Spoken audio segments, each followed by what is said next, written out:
감사합니다. 오늘 말씀 전하기 앞서 제가 한 문장을 준비했습니다. 이 문장을 읽고 하나님의 말씀 증거하도록 하겠습니다. 함께 읽어볼까요? 시작. 모든 행동은 마음의 결과입니다. 오늘 예배에 나오기 위해 여러분 그 마음이 예배를 향한 마음으로 시작됐기 때문에 여기까지 온 거죠. 우리의 행동은 마음의 결과입니다. 그 가운데 할까 말까 망설이는 마음, 갈팡질팡하는 마음이 있었겠지만 어쨌든 이 행동은 예배하고 싶은 마음이 여러분 가운데 있기 때문에 이런 결과로 나타난 거죠. 이런 결과가 반복되다 보면 마음 먹지 않아도 삶의 행동으로 이어지는 훈련된 삶이 되기도 합니다. 그런 삶은 예측 가능한 거죠. 그게 정말 일상화된 삶의 자리매김된 신앙인 것이죠. 여러분 음식점에 가면 메뉴를 고를 때 어떤 메뉴를 고릅니까? 먹고 싶은 메뉴를 고르죠. 이 먹고 싶다는 생각은 그 마음의 소망이에요. 욕구죠. 그런데 여러분 부부가 함께 오랫동안 생활하다 보면 식당에 가면 무슨 메뉴를 고를지 금방 알죠. 왜냐하면 오랫동안 그 마음이 좋아하는 게 그 메뉴가 뭔지를 알기 때문이죠. 저는 제 아내가 떡볶이를 좋아한다는 걸 오래전에 알고 있었기 때문에 저녁을 뭐 먹을까 할 때 떡볶이 먹을래부터 물어봅니다. 그리고 아주 구체적으로 어느 집에 어느 떡볶이를 좋아할 정도로 선호하는 맛이 있어요. 저는 물론 떡볶이를 별로 안 좋아합니다. 근데 제 마음은 뭐냐면 떡볶이를 좋아하는 마음이 아니라 제 아내의 마음을 존중하는 마음이죠. 네, 괜찮은 남편인 것 같아요. 이런 면에서는.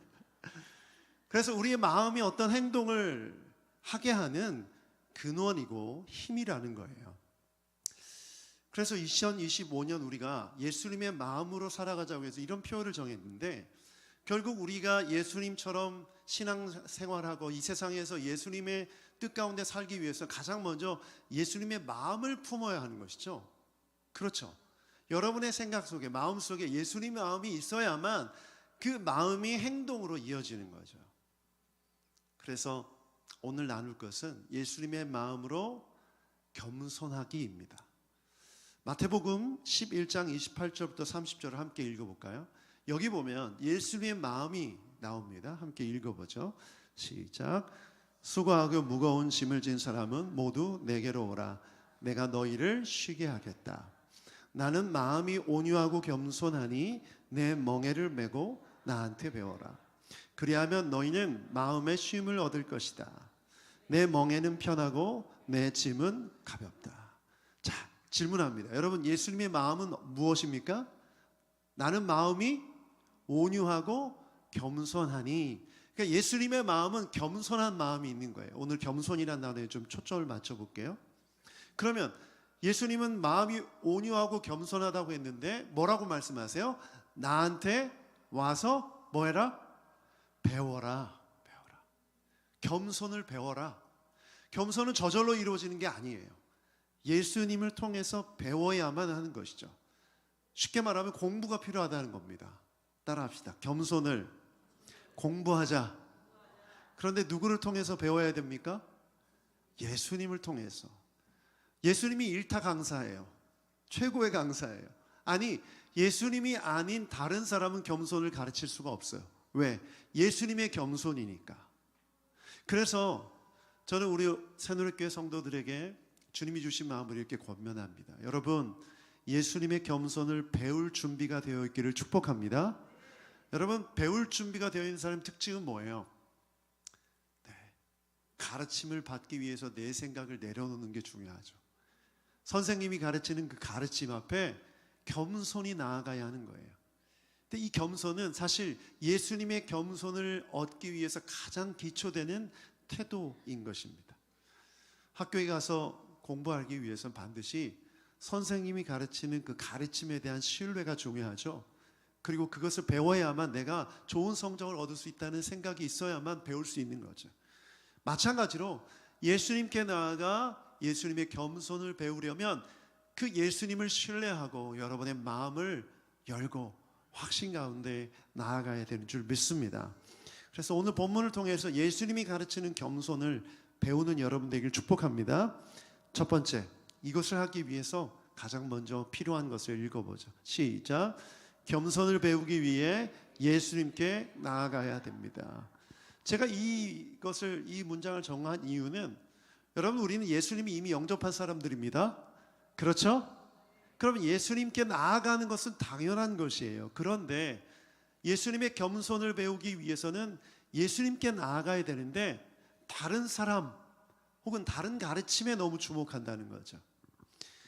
예수님의 마음을 가르칠 수 있는 분은 예수님밖에 없는데 자꾸 다른 사람에게 주의를 기울이게 되고 쫓아가게 되는 거예요. 예전에 제자 훈련을 할 때 이런 문제가 있었어요.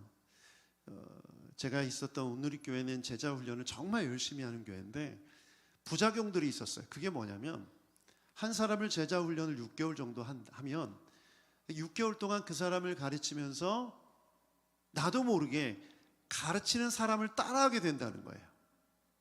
기도하는 모습도 비슷해지고, 예배 드리는 습관, 여러 가지 말하는 말 표현, 이것들이 다 비슷해지는 거예요. 그러다 보니까 그 사람이 결국 예수님을 닮아서 예수님을 제자가 되어야 되는데 그 사람의 제자가 되어버리는 거죠. 그래서 어떤 분은 계셨냐면, 자기가 몇 명을 제자 훈련했는지, 그리고 그 사람들이 얼마나 나를 따르는지를 자랑하는 분이 계셨어요. 제가 너무 그분을 보고 놀랬던 기억이 나요. 그분은 그걸 아주 자랑스럽게 얘기하는 거예요. 그리고 그분과 함께하는 사람들은 진짜 그분을 추종하기까지 이르렀어요. 제가 그 모습을 보면서 이것은 정말 잘못된 제자 훈련이다. 예수님이 너희는 모든 민족으로 가서 아버지와 아들과 성령의 이름으로 세례를 주고 가르쳐 지키게 해라, 제자 삼으라는 그 제자는 제자의 제자입니까? 예수님의 제자입니까? 예수님의 제자죠. 그러므로 우리가 예수님의 겸손을 배우기 위해서는 예수님께 나아가야 돼요. 그러면 자연스럽게 분별할 수 있겠죠. 김영진 목사가 예수님의 마음을 가르치면서 예수님이 아닌 나를 추종하게 한다면 교회를 옮기셔야 됩니다. 다른 목사님 예를 들지 않고 저를 들었어요. 이게 무슨 말인지 알죠. 그런데 오늘날 많은 사람들이 SNS를 통해서 많은 좋은 목사님들의 설교를 듣고 따르지만 그 안에 이 분별력이 좀 있어야 돼요. 저는 여러분들이 좋은 말씀 많이 들었으면 좋겠습니다. 그런데 그 말씀을 듣다가 그 사람이 예수님이 아닌 자기를 추종하게 하고 자기를 섬기게 한다면 그 사람은 아주 위험한 사람입니다. 그런 목사님의 설교는 팔로우를 취소하세요. 구독 취소하세요. 알림도 당연히 꺼야죠. 이게 무슨 얘기냐면, 이 분별력이 여러분 가운데 있어야 돼요. 물론 마치 이제 막 걸음마를 뗀 아이가 배우기 위해서는 엄마 아빠의 모습을 모방하는 것까지는 이해할 수 있어요. 그런데 그 차원이 아닌 그 사람을 추종하게 한다면 그 사람은 아주 위험한 것이죠. 예수님 지금 뭐라고 말씀하셨어요? 나에게 오라라고 말씀하셨어요. 나에게 오라. 예수님께 나오라. 그러면 겸손을 배울 수 있다. 내가 가르쳐 줄 것이다. 자, 그렇다면 여러분이 예수님의 겸손을 배우기 위해서는 예수님 앞에 출석해야 됩니다. 예수님 앞에 나아가는 게 뭐예요, 그러면? 기도죠. 여러분 매일 성경 읽게 하기 전에 할 때 뭐 차 안이든 집 안이든 그 짧은 시간에 잠깐이라도 이 말씀 앞에, 예수님 앞에 나아갑니다. 예수님 가르쳐 주십시오. 이 단순한 기도를 하고 성경을 읽는 것과 안 하고 성경을 읽는 것 차이가 많습니다. 누군가의 설교 말씀을 듣다도 마찬가지. 여러분 큐티할 때도 주님, 내가 예수님께 나아갑니다. 가르쳐 주십시오. 예수님의 마음 배우기 원합니다. 이런 고백으로 언제 어디서건 여러분은 예수님께 나아갈 수 있는 줄 믿습니다. 가르쳐 주시는 예수님 앞에 출석하는 거예요. 그러면 예수님의 특별 강의를 듣게 되는 거죠. 물론 이게 쉽지 않다는 거 압니다. 다른 사람이 지켜보고 있지 않고 여러분 스스로 혼자 예수님께 나아간다는 것이 때로는 귀찮아서 또 아무도 모르기 때문에 미루고 또 하지 않는 우리의 연약함이 있어요. 그런데 여러분, 정말 예수님의 마음을 배우고 싶다면 예수님께 나아가야 됩니다. 이런 거 없이 절대 되지 않아요. 그래서 새누리교회 성도님들 매일매일 예수님의 강의를 듣는 출석 체크하는 여러분 되길 축복합니다. 두 번째는 예수님의 겸손을 배우기 위해 예수님의 멍에를 매야 됩니다. 함께 읽어보죠. 시작. 겸손을 배우기 위해서 예수님의 멍에를 매야 합니다. 이제 멍에가 뭔지 이해 못하는 분들 계실 것 같아요. 사진을 준비했는데 함께 보겠습니다. 여러분 이 사진을 보면 소 두 마리가 머리에 뒤에 목에 메고 있죠. 저게 멍에예요. 근데 저 멍에는 뭐냐면 두 소가 한 팀이 돼서 일을 하는 겁니다.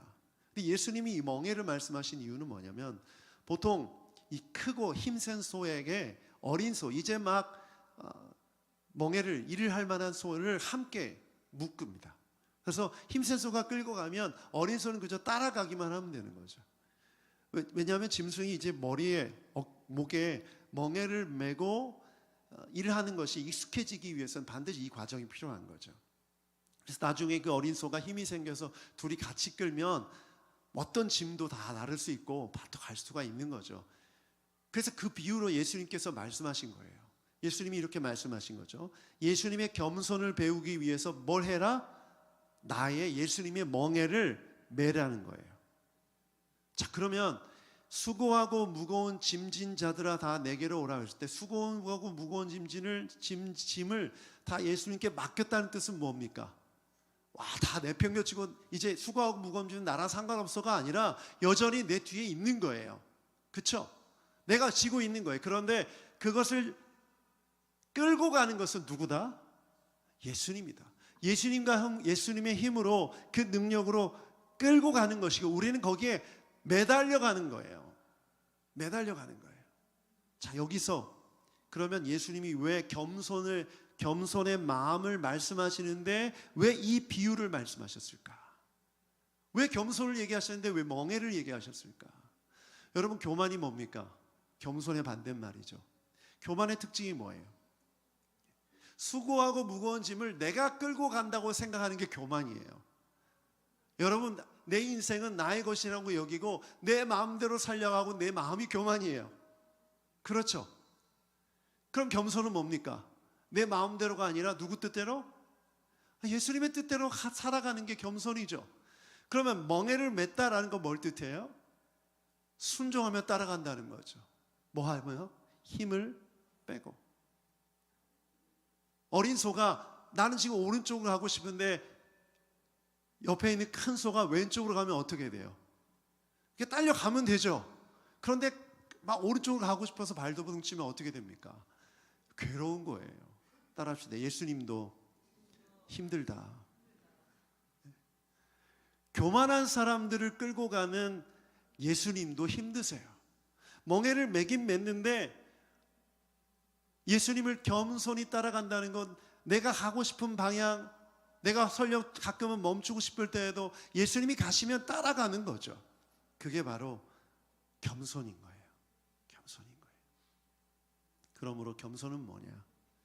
멍에를 메고 예수님이 가시는 대로 따라가는 것, 그것이 겸손의 삶입니다. 그러므로 교만한 사람과 겸손한 삶은 이렇게 구분할 수 있어요. 그냥 달려서 따라다니면 그 사람은 힘들어요, 안 힘들어요? 힘들어요, 안 힘들어요? 물론 힘들죠. 네, 힘들지. 소가 당연히 활동하면 힘들죠. 그런데 내 말은 뭐냐면 예수님께 따라가면 힘들지 않아요. 그래서 예수님이 뭐라고 말씀하셨어요? 쉼을 얻으리라. 수고하고 무거운 짐진 자들아 다 내게로 오라. 내가 너희를 어떻게 하리라? 쉬게 하리라. 멍에를 같이 메고 겸손하게 따라다니면 쉼을 얻어요. 일을 하고 있지만 내 인생의 짐이 내 뒤에 달려있어 그걸 끌고 다니지만 쉼을 얻어요. 그래서 얼굴이 어때요? 얼굴이 평안한 거예요. 교만한 사람과 겸손한 사람의 특징이 있어요. 얼굴에 나타나요. 신앙생활 하는데 교만한 사람은 늘 항상 어두워요. 힘들어요. 괴로워요. 그런데 겸손한 사람은 얼굴이 평안해요. 왜? 쉬었기 때문에. 여러분 일주일 휴가 줄 테니까 푹 쉬세요 하고 일주일 뒤에 여러분 만나면 어떻게 돼 있어요? 얼굴이 번쩍번쩍 하잖아요. 이렇게 막 번질번질하고 살도 붙어 있고. 쉬었으면 그 얼굴이 나타나죠. 그런데 쉬지 않고 쉼을 누리지 않고 그저 계속 예수님이 끌고 가는데도 막 힘주고 멈추고 다른 길려고 하고 자기 고집 부리고 막 멈춰서면 예수님도 힘들고 본인도 힘들어요. 그래서 많은 성도님들 만나보지만 정말 어려운 삶, 힘든 삶, 삶의 무게가 너무나 무거워서 정말 그 얘기만 들어도 답답해지는 분들이 계신데 그 얼굴이 너무나 평안한 거예요. 그 왜 이유가 뭘까요? 쉼을 얻고 있기 때문에, 겸손하기 때문에. 여러분, 그래서 예수님을 통해서 마음이 겸손해지면 쉼을 얻습니다. 쉼을 얻으면 그 평안함이 얼굴에 나타나게 되어 있는 거예요. 여러분 모두 겸손함으로 쉼을 얻는 여러분 되길 축복합니다. 그래서 저는 오늘 두 가지 적용 질문을 하고 기도했으면 좋겠어요. 첫 번째는 내 마음은 겸손한가? 내 마음은 겸손한가? 나는 예수님을 통해 겸손을 배우고 있는가? 이 질문을 한번 던져보십시오. 저에게 한번 적용해 봤어요. 제가 우리 교회가 이제 1월 셋째 주, 다음 주가 되면 만 8년이 됩니다. 만 8년. 8주년이 돼요. 9년 차를 맞이하게 되는데 저희 목회를 돌아보니까 딱 여기에 맞더라고요. 제가 1년 차부터 3년 차까지는 얼굴이 아주 죽상이었어요. 늘 항상 이 무거운 짐을 내 어깨에 메고 지고 가는 거죠. 예수님 따라가면 되는데 괜히 막 여기 멈춰서고 앞으로 가고 왼쪽 오른쪽 반대로, 아니 여기 이게 맞는 것 같은데라는 생각에, 또 수고하고 무거운 짐을 내가 지고 가고 있다는 생각 때문에 짓눌려 있었던 것 같아요. 그래서 어떤 분들이 목사님 옛날 개척할 때는 참 멋있었는데 지금 많이 늙으셨다고 그런 얘기를 하시는데, 제가 옛날 사진 보면 그 얼굴에 수심이 가득해요. 무게가 가득해요. 쉼이 없었어요. 그런데 지금 돌아보니까 지금 어떤 것 같아요? 별 생각이 없으시죠? 목사의 얼굴 좀 봐주세요. 지금 아주 마음이 좋아요. 아, 이 목회가 내가 하는 게 아니구나. 그죠? 물론 멍에가 목에 메어져 있지만 이 멍에는 쉽고 가볍구나. 주님이 가라고 하신 대로 가고 멈춰서면 멈춰서면 되는데, 괜히 주님 이쪽이 아니라 오른쪽 아닙니까 왼쪽 아닙니까 이런 자기 주장 때문에 괴로운 거예요. 그러다가 누가 옆에서 그거 아니야, 여기야, 여기, 그렇게 하면 안 되지, 다른 스텝을 더 빨리, 뭐 이런 얘기하면 또 혹해서 예수님 이런 거 아닙니까 또 이러고, 저를 부르셔서 매게 하신 멍에와 짐이 있는데 그걸 엉뚱하게 다른 생각하면서 시간을 허비하고 저를 괴롭게 했다는 거죠.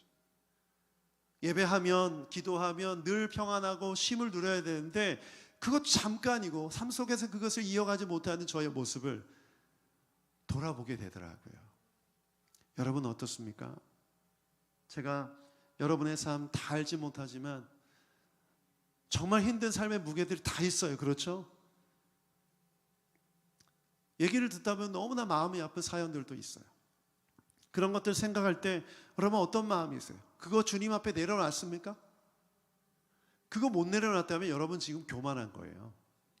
그거 다 내려놓으셔야 돼요. 그래야 겸손한 거예요. 예수님은 그걸 가르쳐 주시려고 하는 거예요. 야, 지금 내가 끌고 가고 있어. 너는 그저 나만 따라오면 돼. 네가 책임지는 게 아니라 내가 할 거야. 그 말씀을 계속해서 하시는 거죠. 여러분, 그렇다면 이건 어떤 모습으로 나타날까요? 기도로 나타납니다. 기도는 뭡니까? 따라합시다. 기도는 맡기는 것이다. 수고하고 무거운 짐을 맡기는 거예요. 맡기는 거예요. 빌립보서 4장 6절부터 7절 말씀 함께 읽어보죠. 우리가 좋아하고 잘 아는 말씀이죠. 시작. 아무것도 염려하지 말고 모든 일을 기도와 간구로 하고 여러분이 바라는 것을 감사하는 마음으로 하나님께 아뢰십시오. 그리하면 사람의 헤아림을 뛰어넘는 하나님의 평화가 여러분의 마음과 생각을 그리스도 예수 안에서 지켜줄 것입니다. 아멘. 아, 예수님 왜 이쪽으로 가야 합니까? 이해 안 될 때 기도하세요. 그쪽으로 가야 하는 이유가 있어요. 다 모르겠으면 순종하세요. 그저 따라가세요. 그런 마음의 쉼이 생겨요. 평안해요. 내가 예측하고 내가 생각하던 대로 일이 진행이 안 될 때 더 오히려 기도하셔야 돼요. 더 맡기셔야 돼요. 그게 겸손한 삶인 줄 믿습니다. 그래서 기도를 제대로 하면 겸손해져요. 주님께 맡기니까.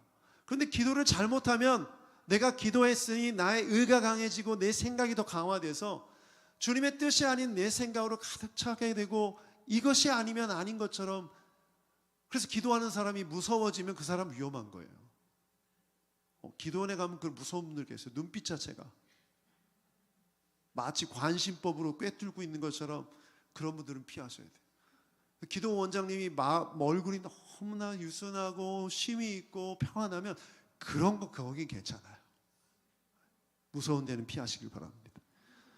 제 눈이 무서워지면 절 피하세요. 내 눈을 바라봐. 제가 여러분을 그렇게 대하면 위험한 거죠. 여러분 자신을 한번 돌아보십시오. 나는 겸손한 사람인가? 저는 그래서 2025년 여러분이 좀 결단했으면 좋겠어요. 나는 기도하는 사람이 되겠다. 내 삶의 문제를 늘 맡기고 주님 주시는 쉼을 누리는 삶을 살겠다. 여러분, 이것이 여러분 우리 교회에 주시는 겸손의 마음인 줄 믿습니다. 두 번째 질문이 이것이에요. 적용하기 이 질문을 하세요. 같이 읽어보죠. 시작. 나는 예수님을 잘 따르고 있는가? 지금 멍에를 예수님과 같이 메고 있다고 했어요. 자, 그저 달려가기만 돼요. 하면 돼요. 달려가기만 하면 돼요. 그렇죠? 운전석에 조수석에 앉아서 그냥 앉아있기만 해도 돼요. 그렇죠? 거기서 좌회전, 우회전, 직진, 스탑 이런 말 하지 말란 말이에요. 제 아내한테 하고 싶은 말이에요. 여러 가지 유형의 사람이 있는데 조수석에 앉아서 그냥 편안하게 즐기고 핸드폰도 보고 잠도 자고 하는 사람이 있는데 제 아내는 조수의 역할을 엄청 잘해요. 그 빨간불이도 빨빨빨빨빨빨. 운전 교관이 따로 없어요. 그렇게 하지 말라는 거예요. 예수님이 운전석에 계시니 마음 편하게 그냥 앉아 가라는 거죠. 물론 불안할 수 있죠. 막 정말 고가도로 올라가면 어디까지 올라가야 되나, 내리막길을 내려가면 어디까지 내려가야 되나, 눈길, 빙판길 많겠죠. 그런데 안심하라는 거예요. 왜죠? 예수님은 베스트 드라이버인 줄 믿습니다. Jesus is best driver. 갑자기 영어가 생각났어요.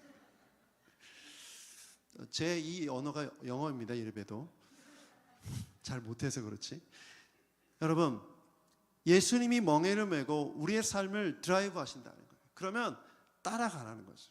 근데 우리의 문제는 자꾸 힘이 들어간다는 거예요. 운전사인 제가 브레이크를 밟을 건데 제 아내는 이미 발에 힘을 주고 있어요. 브레이크를 밟고 있어 지금. 이러면 조수석에 앉아서 편안하게 가지 못하는 거죠.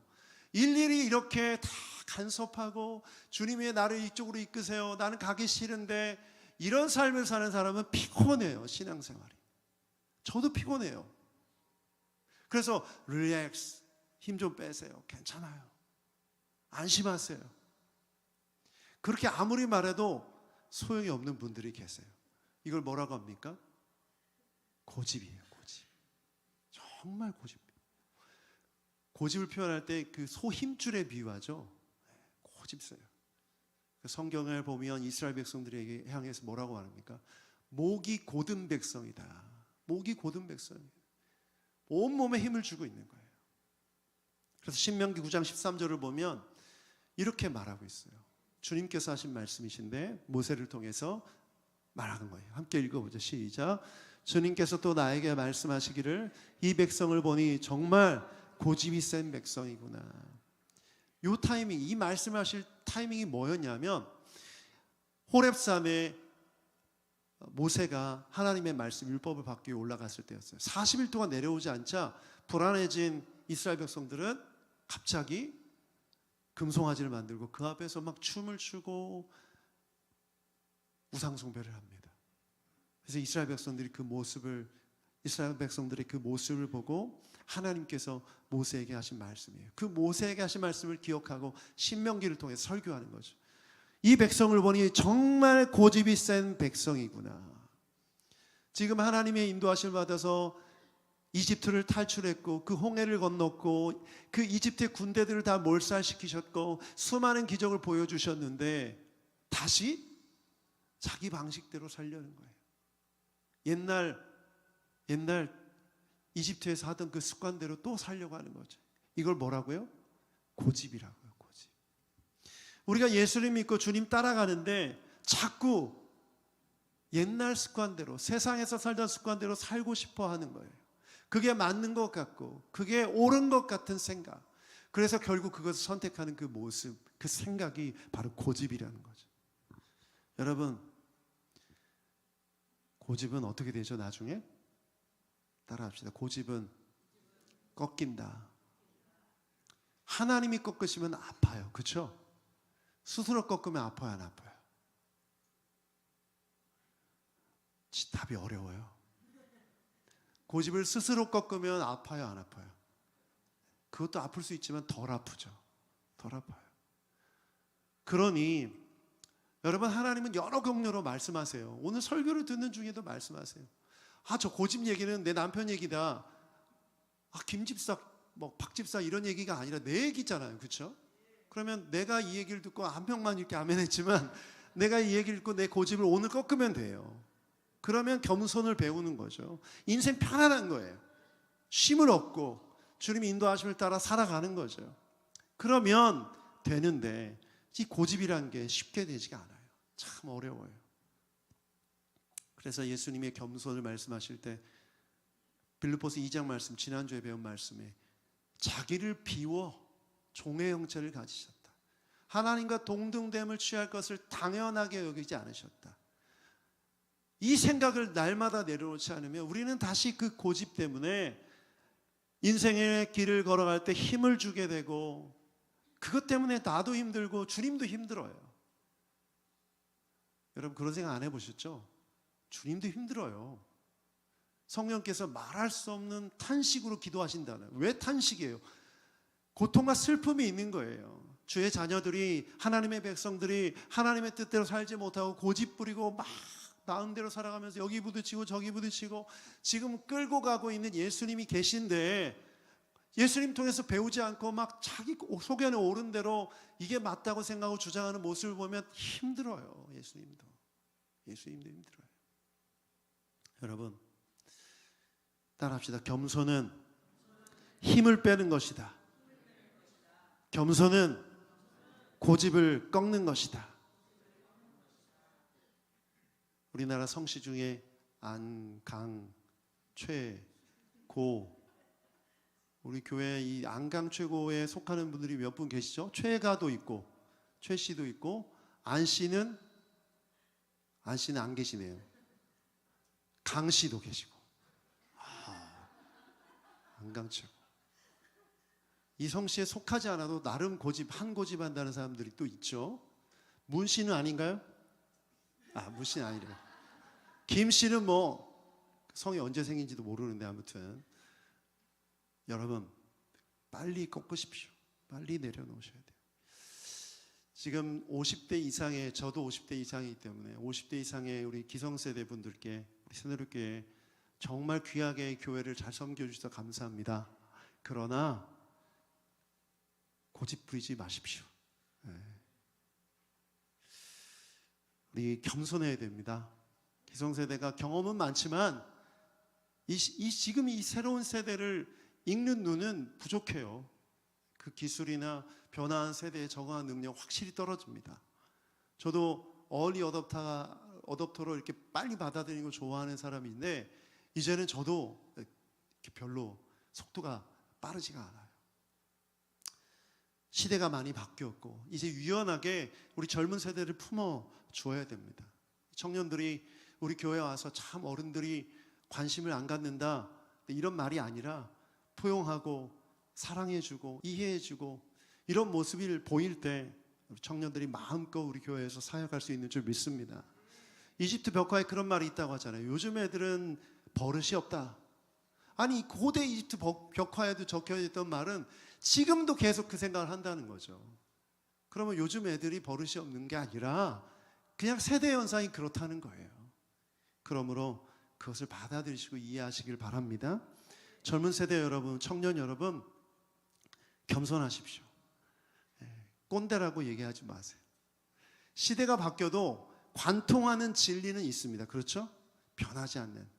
그래서 우리 새누리교회 어른들이 그 마음으로 권면한다면 여러분 꼭 받으셔야 됩니다. 존중하는 마음으로 마음을 열고 순종할 때 교회가 예수님의 영성인 겸손을 배워서 하나 되는 교회가 될 수 있는 줄 믿습니다. 아멘. 이것이 오늘 우리에게 주시는 메시지예요. 저는 이 말씀을 준비하면서 그런 생각이 들었어요. 우리 새누리교회가 예수님의 멍에를 함께 맨 어린 소들이 정말 겸손하게 따라가고 순종한다면 우리에게 여전히 무거운 짐이 있지만 그 짐은 가볍고 쉬워서 우리 성도들 모두가 다 평안한 얼굴로 기쁨으로 감사로 살아갈 수 있는 줄 믿습니다. 그리고 매일매일 거울 좀 보세요. 거울 보고 주름살이 몇 개 늘었나, 안티에이징이 됐나 안 됐나, 뭐 이런 거 보지 마시고 지금 내 얼굴이 쉼을 누리고 있는가, 평안한가, 이걸 점검하셔야 돼요. 분명 문제는 어디 있습니까? 내가 자꾸 끌고 가려고 하는 데 있어요. 힘을 아직 안 빼서 그래요. 힘을 안 빼서 그래요. 그래서 저는 힘을 빼려고 합니다. 이제부터. 힘이 없어 보이죠? 목회적 힘을 빼려고 합니다. 그러면 주님이 쉼을 주시고 우리 새누리교회를 주님이 어떻게 인도하실지 저는 기대가 돼요. 그런데 당장 내 앞에 이렇게 되면 어떡하지? 저렇게 되면 어떡하지? 이런 염려할 필요가 없어요. 이런 여러분의 인생도 마찬가지예요. 지금 엄청난 무거운 짐이 있는데 이런 비탈길을 가면 어떡하지? 괜찮아요. 괜찮아요. 사망의 음침한 골짜기를 다닐지라도 주의 지팡이와 막대기가 나를 목적지가 중요한 것이지 그 과정은 중요하지 않아요. 여러분 이것을 믿고 주님이 신뢰하는 여러분 되길 축복합니다. 겸손한 사람만이 이것을 얻을 수가 있어요. 우리 함께 찬양하고 기도합시다. 나 주님의 기쁨 되기 원하네. 이 고백 함께 찬양 부르고 기도했으면 좋겠는데 주님이 정말 슬퍼하실 때가 있어요. 아니 네 인생의 짐을 나한테 맡기고 내가 이 멍에를 끌고 갈 건데 너는 그저 매달려 있기만 하면 되는데 왜 그 인생의 짐을 네가 진다고 생각하냐? 왜 이렇게 고집부리냐? 지금 갈 때인데 왜 멈추고 멈출 때인데 왜 가려고 하냐? 왜 자꾸 다른 사람 얘기 듣고 이 멍에를 벗으려고 하냐? 아, 답답한 거 싫어요 주님, 나 이 멍에 벗고 싶어요. 그거 아니다라는 거죠. 주님이 그 인생의 짐을 다 내버리라고 하지 않으셨어요. 내가 대신 져주겠다고 하셨어요. 여러분 이것은 정말 중요한 메시지입니다.